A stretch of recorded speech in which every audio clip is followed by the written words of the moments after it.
Kindly see the PW15। हाँ। अब इसके पैराग्राफ 1 में ये कह रहा है लॉर्डशिप कि घटना के समय बारात लगी थी, दैट इज 1 2 3 4 6th लाइन। घटना के समय बारात लग रही थी, सभी लोग डांस कर रहे थे। अभियुक्त संजू अपने साथ में चाकू लेकर आया था।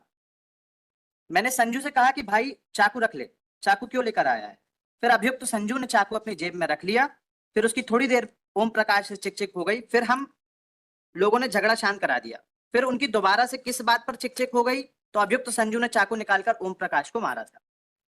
It is clearly evident lordship. Even lordship आप देखेंगे तो दोनों को नहीं, अब तो दोनों को नहीं दे रहे वकील साहब। सर एक मिनट, मैं एक्चुअली सर हमारी जब्ती भी सस्पिशियस है। हाँ बताइए जरा। आप एक बार एक बार एग्जिबिट P10 देख लीजिए sir. That is the confession statement disclosure memorandum sir. हाँ, P10 PW10 PW10 की P10? Yes sir, exhibit P10।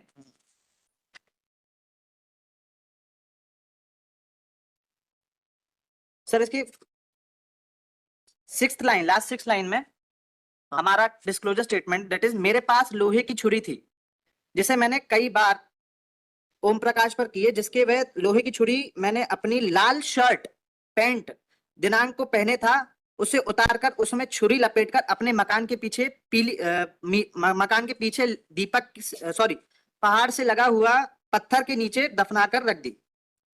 अब लॉर्डशिप इसमें सीजर विटनेस देखेंगे आप कि दोनों सीजर विटनेस इसमें हॉस्टाइल है, लगभग हॉस्टाइल है।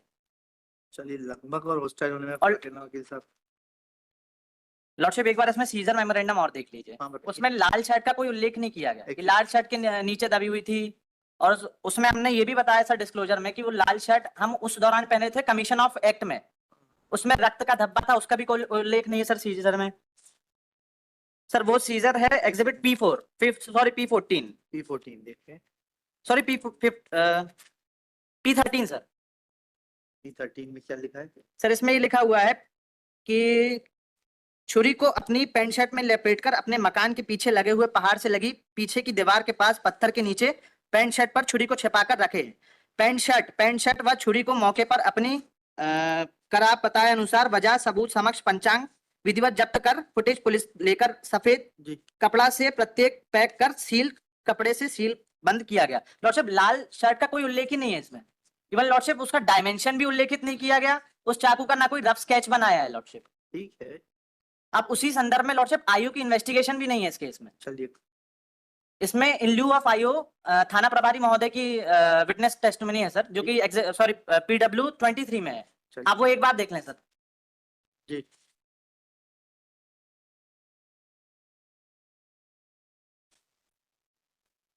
सर इसके पैराग्राफ नंबर 21 को देखेंगे एक बार जी, जिसके मध्य में यह कहना सही है कि जब्ती पत्रक प्रदर्श P13 के मुताबिक जब्तशुदा चाकू पर रक्त पाए जाने का उल्लेख नहीं किया गया है। यह कहना सही है कि अभियुक्त विशाल का मेमोरेंडम थाना सलामतपुर में लिया गया था। थाना सलामतपुर से अभियुक्त विशाल के गांव की दूरी लगभग 15 से 16 किलोमीटर होगी। उक्त दूरी को तय करने में लगभग 15-20 मिनट लगेंगे। लॉर्ड साहब, अब इस स्पेसिफिक सर्कमस्टांसेस में मैपिंग पेश करना चाहूंगा, अगर आप मुझे अनुमति दें। हाँ बताइए सर ये डिस्टेंस मैपिंग है कोर्ट की कॉपी। सर ये दोनों अभियुक्त का मैं क्रोनोलॉजिकली समझा रहा हूँ। हाँ। एक्चुअली क्या होता है सर, क्रोनोलॉजिकली सबसे पहले जब्ती होती है इनसे, जो कि 7 बजे होती है। दैट इज इन कौन से एग्जिबिट में सर? एग्जिबिट P14 में सर, शायद P14 7 बजे एग्जैक्ट इनसे जब्ती होती है सर। उस 7 बजे के बाद इनके घर से, इनके स्वयं के घर से जब्ती हो रही।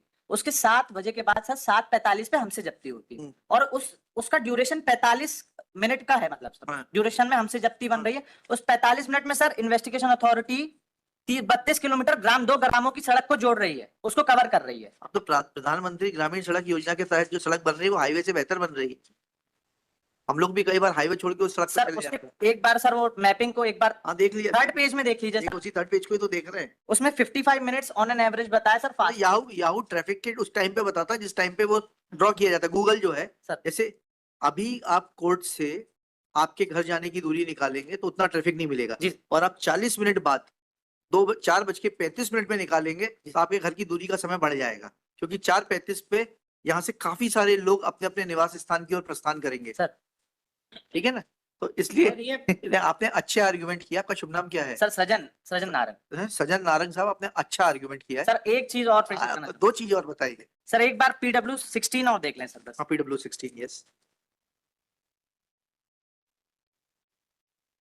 सर PW16 के चीफ एग्जामिनेशन में आप देखेंगे हाँ पढ़िए। कि एक्नॉलेज कर रहा है घटना को विटनेस। हाँ हाँ दैट इज, मैं ग्राम सेवक थाना नेटरस में रहता हूँ। अभियुक्तगढ़ संजू एवं विशाल को जानता हूँ। मृतक ओम प्रकाश हमारे गांव का था। वह हमारे बचपन से मित्र था। मुझे आज घटना की तारीख याद नहीं है, किस तारीख को बारात में आए थे इसकी जानकारी नहीं है। फिर कहा कि मैं बारात में आया था। 5वें महीने की घटना है। बारात हमारे गांव से गिरिराज गार्डन में हुई थी। हम सब लोग बारात में डांस कर रहे थे। वहां से लड़की पक्ष के लोग आ गए तो दोनों पक्षों ने डांस करने लगे। धक्का मुक्की होने से कुछ देर बाद बारात ठीक चली। फिर गेट पर पहुंचने पर अभियुक्त संजू एवं ओम प्रकाश की लड़ाई हो गई तो अभियुक्त संजू ने ओम प्रकाश को गर्दन में चाकू मार दी। लॉर्डशिप उसके आगे कहता मैं बीच बचाव करने गया तो अभियुक्त ने संजू ने मुझे भी चाकू मार दी। इसके पैराग्राफ 2 में सर ये कह रहा है क्लियरली कि अभियुक्त विशाल लड़ाई में था ही नहीं। ठीक है। इसको मोर ओवर कोऑर्पोरेट कर रहा है सर इसका 6th पैराग्राफ। हाँ हाँ ये कहना सही है कि अभियुक्त विशाल लड़ाई में नहीं था और अभियुक्त विशाल के हाथ में कुछ भी नहीं था। स्वतः कहा कि जब चाकू मारी हुई थी तब अभियुक्त विशाल नहीं था। लॉर्डशिप इसमें अगर हम क्लैरिफाई भी करते दोनों विटनेस जो है उसके सीजर के, वो सर हॉस्टाइल हैं, लगभग हॉस्टाइल है। PW1 सस्पिशियस विटनेस हो गया सर। उसमें सर अब आईओ की इसमें टेस्टिमनी हुई नहीं है क्योंकि उनका स्वास्थ्य खराब था एज पर PW23 जो थाना प्रभारी महोदय बता रहे हैं। तो सर ये सीजर तो एडमिसिबल होना नहीं चाहिए फिर। ठीक। और बताइए सर, इसमें जो आप पूछ रहे थे इंदर सिंह के लिए, डॉक्टर PW13, मैं दिनांक 20/5/2024 को पीपल हॉस्पिटल भोपाल में इमरजेंसी में सर्जरी विभाग में पदस्थित दिनांक 22/4/2024 को आहत इंदर सिंह को 10:30 बजे के लगभग चोट लगी थी। वह रात को 11:30 बजे अस्पताल आया था। आहत के पेट में लगी चोट थी, उसे दर्द हो रहा था। मरीज नशे की हालत में था। आहत के पेट में नीचे की तरफ दाहिनी 3 गुणा 2 सेंटीमीटर की चोट थी। आहत की आंतें ऊपर की ओर बाहर आ गई थी। आहत की दूसरी चोट पीठ की पीछे तरफ इसकी 2 गुणा 2 सेंटीमीटर था। इसे आंतें भी ऊपरी पर बाहर निकली। मेरे द्वारा आहत की एक्सरे की सलाह दी गई। आहत को सोनोग्राफी के आहत की टांगे लगाए हुए अगले दिन सुबह आहत का CT स्कैन कराया गया। CT स्कैन रिपोर्ट के आधार पर ऑपरेशन करने की स्थिति लग रही थी। आहत का ऑपरेशन कराया गया। मरीज को दिनांक 22/4/2024 को भर्ती किया गया और दिनांक 6/5/2024 डिस्चार्ज कराया गया। यह कहना सही है कि आहत के परीक्षण समय हिस्ट्री नहीं बताई उसे किस प्रकार से चोट आई। स्वतः कहा कि आहत जिस समय अस्पताल में आया था उस समय काफी नशे की हालत में था। ठीक है। इस कारण उसने we are not inclined sir we are not inclined. Sir एक भी मटेरियल विटनेस ने सर हमारे विरुद्ध नहीं बोला कि हमने इन्फ्लिक्ट किया है। एक्चुअली इसमें सर किसी ने भी हमारे अगेंस्ट ये नहीं बोला कि हमने फैटल इंजरी इन्फ्लिक्ट की है। सर किसी भी मटेरियल विटनेस ने नहीं बोला। सर PW1 का क्रॉस देख ली देख लिया वकील साहब। ठीक है सर, वो कह रहे हैं कि मैं खुद नाच रहा था डीजे के आगे। हाँ ठीक है ना। किसी ने आवाज लगाई। बारात में 300 लोग थे ठीक। और ये गांव में पहली बार आए थे जिस गांव में घटना हुई है। जी तो 12 तो हॉस्टाइल है सर मटेरियल विटनेस। हाँ ठीक है, देख लिए।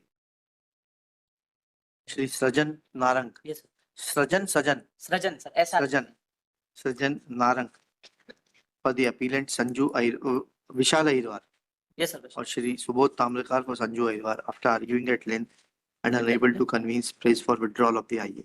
चलिए नेक्स्ट केस। ऑब्लाइज